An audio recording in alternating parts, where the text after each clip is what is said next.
I grew up in a town called Foster City, California, which is basically a bedroom community, halfway between Silicon Valley and San Francisco. As a kid, I played a lot of sports. And I played soccer and I was a gymnast. And guess what? I got hurt a lot.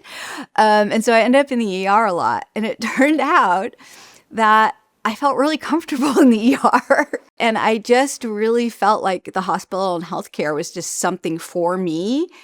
I think I was a pretty typical young idealistic person who had this thought that I was going to go to grad school and I was going to learn all these hardcore methods. I was going to learn econometrics and decision science and statistics, and it was going to help me figure out the right answer. And if I had the right answer, I could solve the healthcare problems for everyone. I got to Harvard and I met Dr. Bob Blendon. And Dr. Bob Blendon at the time was Mr. Public Opinion on healthcare. The way he talked about the importance of putting the voices of real people in public debates really got me. So Bob had been involved with AAPOR, and he basically told me that I had to submit one of my dissertation papers to the AAPOR student paper competition, which I had no idea what it was. But of course, I did what my advisor told me to do, and I submitted such paper. And just imagine my shock and surprise when I found out that I had won, and I was going to be on my way to St. Petersburg, Florida, to present my paper at a conference alongside Patricia Moy, who was on my panel, and the discussant was Michael Traugott. And I was terrified, absolutely terrified. But it was my formative AAPOR experience, and I really just immediately found out what a welcoming place it was. Also at that conference, I met Susan Pincus. She just embraced me and decided she was going to get me involved. And she basically taught me my fundamental lesson that you need to reach out to people and ask them and encourage them to be involved. The other thing that Bob gave me is he introduced me to Drew Altman, who at the time was building a new organization based on the idea that information matters in a political world and that factual, nonpartisan, unbiased information can make a real difference. Bob and Drew were sort of partners on the only health policy polling that was going on at the time during the Clinton healthcare reform debate. And I was the grad student on all those projects.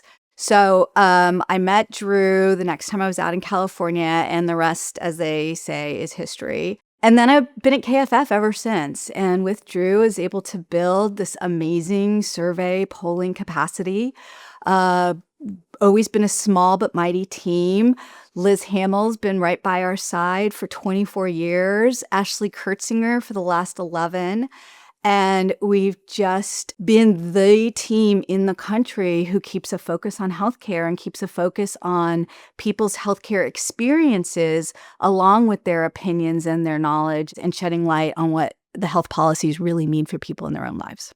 So the things that I am most proud about KFF's polling work are, one, that we've always amplified the voices of real people. And we've done it with the hardest to reach populations, with the most rigorous methods available, with the focus on representation at every point and not giving up representation for ease or for expense or for anything else.